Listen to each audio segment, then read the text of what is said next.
como você já sabe agora, a ideia do crédito de remoção de emissões, ela surge com o Tratado de Marrakech, no que se refere à depleção da camada de ozônio. E aí você tem todo um novo arcabouço que se abre, porque aí você começa a criar, a parametrizar uma nova economia.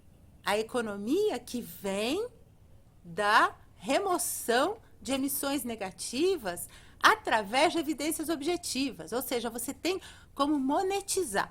O crédito de carbono é a monetização de 1 tonelada de CO2 equivalente. Então, tem que todo mundo entender. Quando você fala, quando você tem R$1, ou $1, ou uma rúpia na mão, todo mundo entende. E existem valores para essas moedas que são irretocáveis. Você sabe quanto vale R$1. Você sabe quanto vale $1. Você sabe quanto vale €1, né? Agora, como que você vai saber quanto que vale um crédito de carbono? Então, a primeira coisa é a qualidade do padrão, né? Vocês viram o que aconteceu agora com Verra, com VCS, 90% dos créditos comercializados por eles são falsos.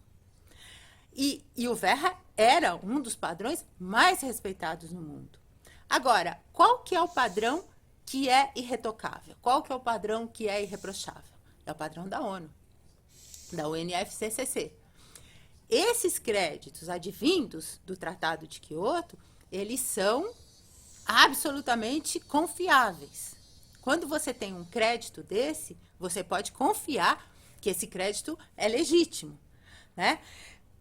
Ou seja, você precisa de padrões confiáveis, de padrões que tenham uma sólida base técnico-científica, para que você confie no crédito que vem daquele padrão, né?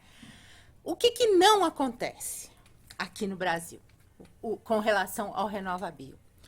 O RenovaBio, ele é, como diz o vice-presidente da Raízen, mais ou menos 1 m³ de etanol, é mais ou menos um CBio. Você precisa ser um debochado. Você precisa ser um hipócrita para falar uma coisa dessa. Para dar uma entrevista e falar uma coisa dessa. Você está achando que todo mundo é débil mental. Todo mundo. Você está tratando todo mundo com debilidade mental. Como portadores de debilidade mental. Por quê? Porque um CBio, ele é uma nota de R$3. Ele é uma nota falsa. Ele não vale nada. Por quê?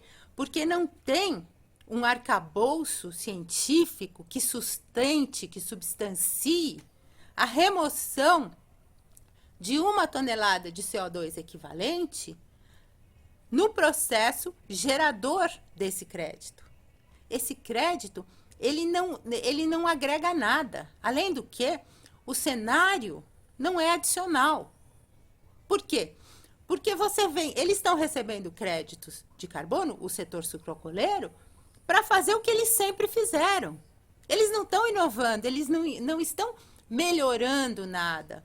Ao contrário, porque, como eu já te disse, o etanol emite muito mais gases de efeito estufa do que a gasolina e do que o óleo diesel. E nisso eu estou me referindo ao ciclo completo, desde a produção até a queima. Porque na queima o etanol produz menos gases de efeito estufa. Mas no ciclo produtivo você tem a fertirrigação, a vinhaça, ela é 100 vezes mais poluente do que o esgoto caseiro. Como que isso, de alguma forma, um sistema que passa por isso, de alguma forma, pode gerar créditos de carbono?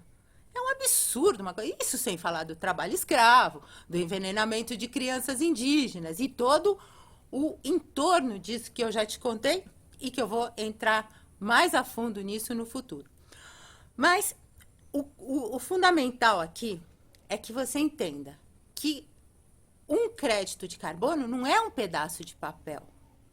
Um crédito de carbono, ele tem um documento de concepção de projeto, aonde toda a atividade proposta que remove gases de efeito estufa em um cenário adicional é descrito. Aí você submete esse DCP, esse documento de concepção de projeto, a uma validadora. Aí depois dessa validadora, no caso da ONU, isso vai para registro. Ele é novamente verificado. Aí depois do registro, uma vez registrado, você começa a gerar os créditos e que você só vai receber depois da verificação.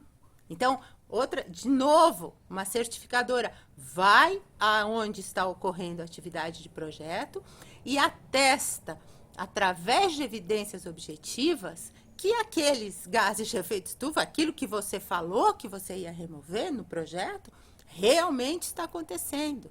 Para isso, existe um plano de monitoramento. Na hora que o auditor verifica isso, ele emite um relatório de verificação e um relatório de certificação. Aí esses dois relatórios são submetidos de novo ao padrão. No caso da ONU, ao comitê executivo do CDM, no nosso caso, no caso do Brasil, que vai, a partir da comprovação das evidências objetivas que demonstram que aquele gás de efeito estufa foi removido, a partir daí haverá a outorga dos créditos. Não é uma coisa que mais ou menos uma tonelada de etanol é mais ou menos um crédito. Isso é um assinte. Isso é uma falta de respeito pela inteligência alheia. E isso é a maior prova da corrupção que existe por trás de todo esse sistema. De novo, o RenovaBio só privilegia o setor sucrocoleiro brasileiro em um programa de governo que é criminoso, que é crime de reserva de mercado, é falsidade ideológica e é estelionato, pura e simplesmente. Não perca o próximo capítulo.